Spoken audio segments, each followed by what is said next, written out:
Donc, on est aujourd'hui le 26 Shvat et donc on va démarrer aujourd'hui le chapitre 21. Donc, au chapitre 27, l'Admour Azaken avait expliqué que le Benoni ne doit pas s'affliger donc des pensées, des désirs mauvaises qui peuvent effectivement s'immiscer dans son esprit. Au contraire, il doit trouver ici une joie, une source de joie, parce qu'en fait, pour lui, on va lui donner une mitzvah à faire et donc, il doit se détacher donc de ses mauvaises pensées avec rapidité. Et donc, il doit couper son esprit de semblables pensées. Et il peut, comme il est dit, connaître la joie d'accomplir l'injonction de la Torah, qui est en fait le commandement de vous ne suivrez pas vos cœurs ni vos yeux par lequel vous êtes en train de vous perdre. Et donc, alors, il va faire automatiquement par cela, en accomplissant cette mitzvah, eh bien, il va faire plier l'esprit de la Sitra Achara, les forces du mal, et va donc offrir ainsi à Dieu un immense plaisir. Toutefois, ce raisonnement-là ne peut se comprendre que lorsque de telles pensées viennent pendant les occupations matérielles. Mais si ces mêmes pensées se manifestent pendant qu'il est en train de servir Dieu, par exemple pendant qu'il est en train d'étudier la Torah ou bien de prier, et donc il n'y a certainement à ce moment-là aucune raison donc de se réjouir parce que précisément ici c'est du service de Dieu qu'il est question, d'accord? Et donc en fait il serait distrait du service de Dieu par ses pensées. Donc là il n'y a pas à se réjouir. Quelle est donc son attitude alors? Eh bien, c'est là la question qui va être traitée à partir de ce présent chapitre. Il nous dit comme ça, Im ve'if ve'afilu im noflim lo irure ta'ava, même si des songes de pensées qui sont des pensées étrangères ou des pensées qui sont négatives, à ce moment-là, s'ils lui viennent, si ces pensées-là arrivent chez lui, surgissent dans son esprit, ou shahar marchavot zarot, ou bien toute autre chose complètement étrangère, avodat betorat Hashem, qui est en rapport, qui est au moment où il est occupé, lui, en train de faire ce service de Dieu par la Torah et par la prière avec ferveur, alors à ce moment-là, ces pensées-là, qu'est-ce qu'il doit faire?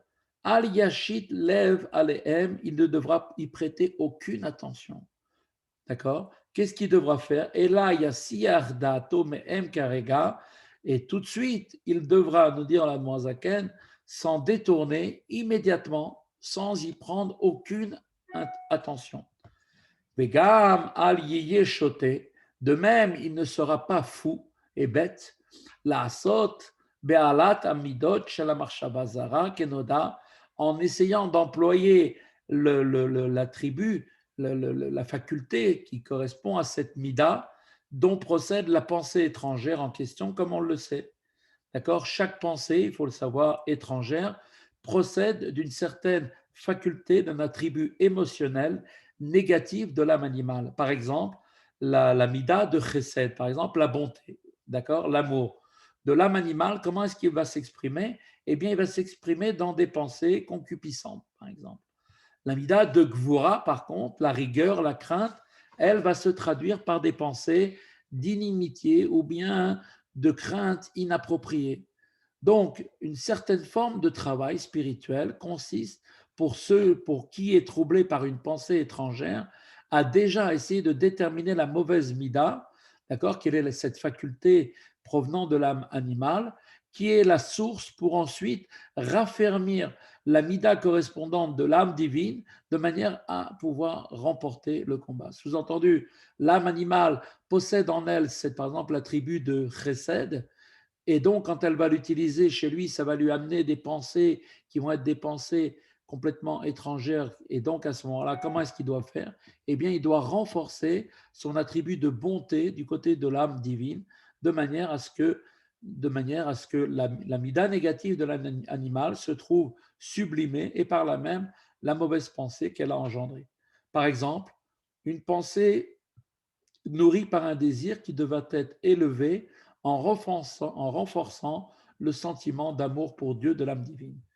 Néanmoins, le Benoni dont on parle ici ne doit pas essayer de faire quoi que ce soit à ce stade-là quand cela arrive au moment de la prière ou au moment de l'étude de la Torah. Parce que là, c'est pas le moment, c'est pas du tout ça n'a rien à faire ici.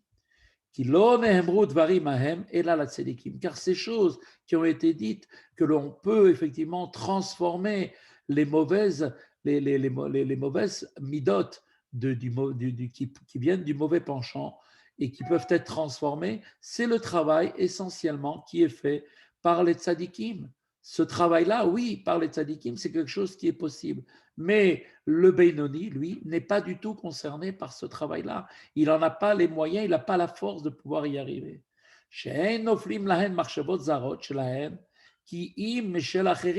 Lesquels, eux, ne sont pas assaillis par des mauvaises pensées qui leur sont propres, mais seulement par celles des autres. Ici, il va nous dire, l'Admozaken va nous expliquer un petit peu comment ça procède chez le tzaddik. Le tzaddik, par exemple, ayant opéré la transformation des midotes de son âme animale en sainteté, donc il les a transformées. Donc à partir de ce moment-là, il est que du bien en lui. Aucune mauvaise pensée ne peut émaner de celle-ci. Donc les pensées étrangères susceptibles de lui traverser parfois l'esprit proviennent en fait d'un autre juif dont l'âme est attachée à la sienne. Et ce dernier, ne trouvant pas les moyens et les forces nécessaires pour mener à bien sa lutte contre une certaine attribut, une certaine mida négative, doit alors obtenir le concours du tzaddik auquel il est lié. On est tous liés les uns avec les autres. Et donc les âmes, en règle générale des tzaddikim, sont reliées avec plein d'autres âmes, de plein de juifs. Et donc, quand eux ont fait leur travail sur eux-mêmes, les tzaddikim, qui n'ont plus besoin d'élever le côté négatif puisqu'il a été transformé en bien, les seules pensées négatives viennent en fait des âmes des juifs qui sont reliés avec ce tzaddik. Et donc, cette mauvaise pensée est ainsi projetée dans l'esprit du tzaddik et elle y apparaît sous la forme de l'être de la pensée, dénuée d'aucune substance. Ce ne sont que uniquement donc quelque chose de virtuel, c'est-à-dire elles sont complètement dénuées de toute forme de sentiment. Et donc, en identifiant la mida dont elle est issue et en renforçant en lui la mida équivalente de l'âme divine, eh bien, le tzaddik permet à cet autre juif de vaincre sa propre mauvaise mida. Et tout cela concerne bien évidemment un tzaddik dépourvu lui-même de mauvaise midot. C'est un peu ce qui se passait quand on allait voir le rabbi, quand on entrait chez le rabbi, on passait en yechidut. Yechidut, ça vient du mot yechida, ça veut dire unité, mais aussi relation du plus haut niveau des âmes, de l'âme du juif en rapport avec l'âme du rabbi qui lui englobe toutes les âmes du peuple juif. Et donc le tzaddik lui-même est là pour nous aider et à travers la relation que l'on avait au moment où on faisait une yechidut, on rentrait dans le bureau du rabbi, il y avait quelque chose, un tikkun qui se faisait, le rabbi faisait une réparation au niveau des dégâts qui étaient peut-être au niveau de la personne, au niveau de son âme. Et c'est vrai que quand une personne ressortait du bureau du rabbi, il n'était plus la même personne. Il y avait une véritable transformation.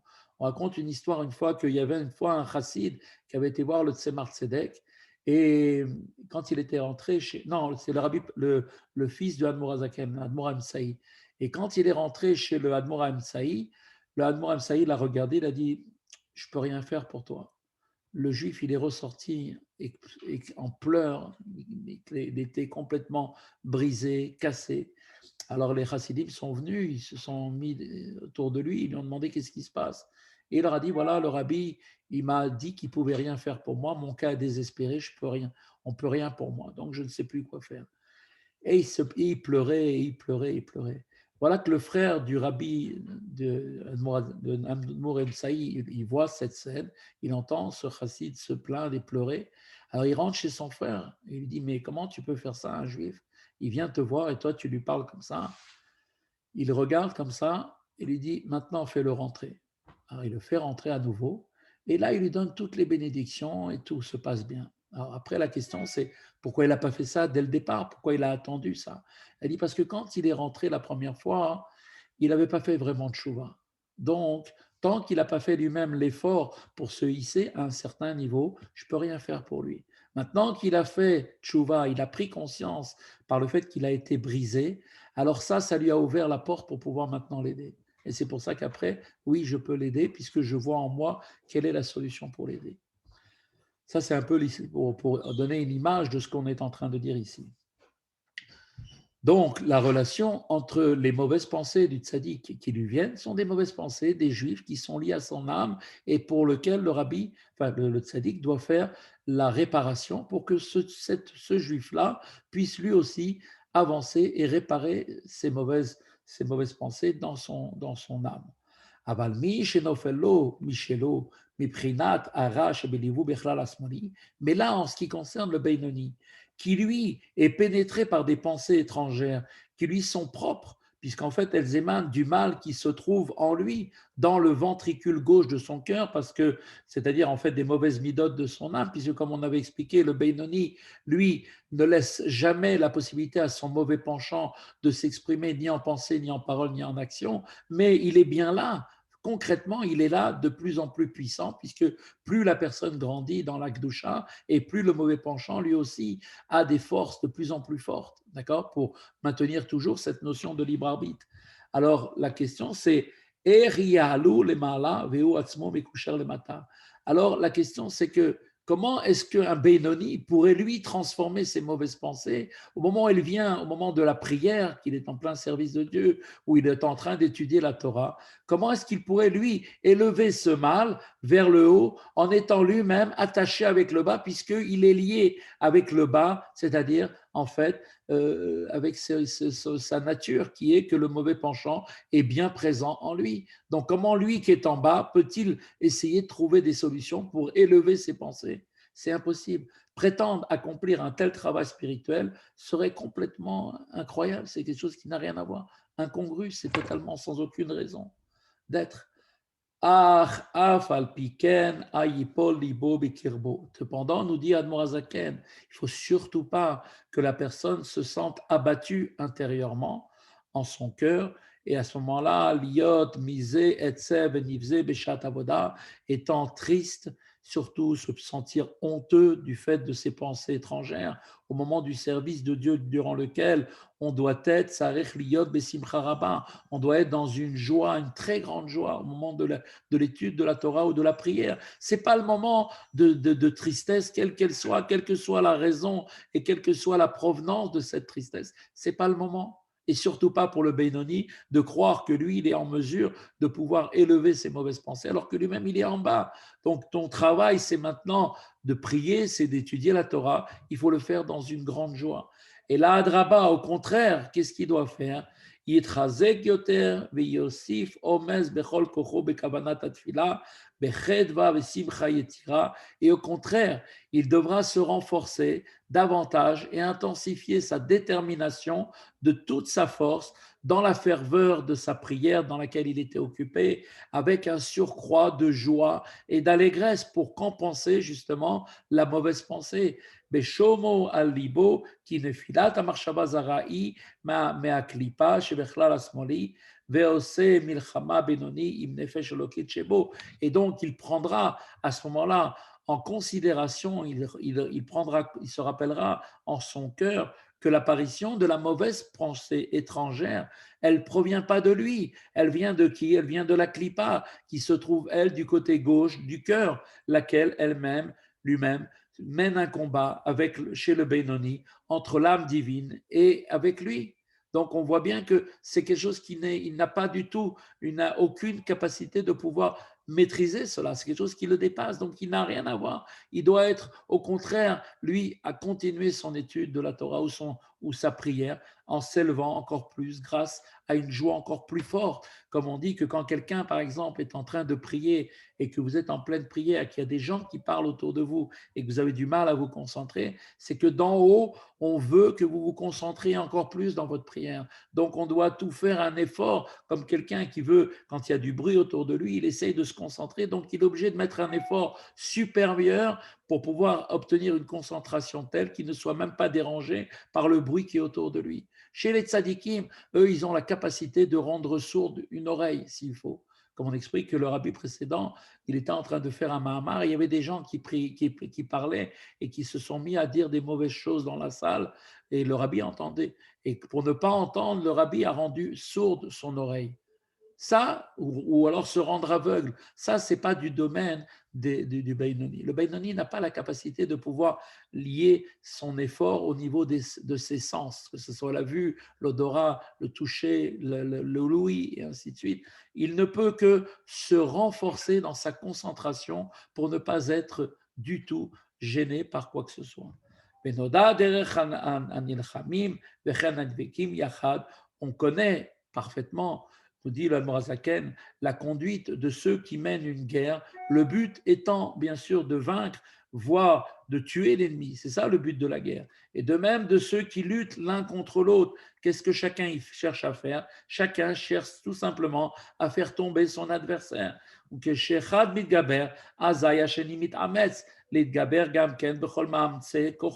Et lorsque l'un va se renforcer dans le combat, alors le second va s'employer également avec toutes ses forces à montrer encore plus de force. C'est ça le principe de la guerre. La reine que et c'est pour cette raison, pour cela, que dans le contexte du conflit qui oppose l'âme animale à l'âme divine chez le Benoni, lorsque l'âme divine se donne de la peine et concentre ses efforts pour prier, pour mettre toutes ses forces dans sa prière et ainsi affaiblir et vaincre l'âme animale, alors à ce moment-là, forcément, ça va amener une conséquence de l'autre côté. À ce moment-là, alors à ce moment-là, la klipa de l'âme animale va vouloir elle aussi se renforcer contre l'âme divine. Elle va chercher à faire quoi? Eh bien, les balbel ou la pila elle va vouloir chercher justement à troubler la personne et à le faire tomber avec sa mauvaise pensée. Donc, on voit que l'animal qui appréhende les efforts qui sont déployés par l'âme divine dans la prière va tenter par tous les moyens de distraire sa concentration par des pensées étrangères. Donc, il faut maintenant garder à l'esprit, et c'est ça la leçon que l'on doit tirer de cet enseignement d'aujourd'hui, c'est que l'apparition de telles pensées est bien donc révélatrice d'une ferveur qui ne laisse pas l'âme animale indifférente, puisque le juif prie comme il faut, parce qu'il est dans une étude qu'il fait avec sincérité et d'une grande ferveur, ou bien dans la prière qu'il fait avec une grande ferveur, eh bien automatiquement, c'est la preuve, les mauvaises pensées qu'il a sont la preuve que justement il est en train de faire ce qu'il faut, parce que le mauvais penchant ne peut pas supporter que l'âme divine se renforce comme ça, et lui, il vient comme quelqu'un qui vient se battre, alors ça va renforcer aussi le mauvais penchant pour que lui aussi, il va essayer de tout faire pour l'en empêcher. Et cette considération-là devrait au contraire nous encourager à poursuivre les efforts engagés. Donc ça, c'est une très grande leçon pour chacun d'entre nous, que en réalité, toutes les forces déployées par le mauvais penchant au moment où il le fait, c'est parce que ce que l'on est en train de faire a de la valeur. Quelqu'un qui prie tranquille, qui n'a jamais de problème, qui se pose, auquel il n'y a jamais d'efforts à combattre quoi que ce soit, doit se poser des questions. Est-ce que sa prière, elle a vraiment une valeur? Est-ce que son étude a vraiment une valeur? Parce que si elle avait une valeur, il aurait ses mauvaises pensées, il serait dérangé justement. Et s'il n'est pas dérangé, c'est peut-être que en vérité, il ne fait pas suffisamment ce qu'il faut pour pouvoir prier comme il faut ou bien étudier comme il le faut. Voilà, c'est la fin de l'étude d'aujourd'hui.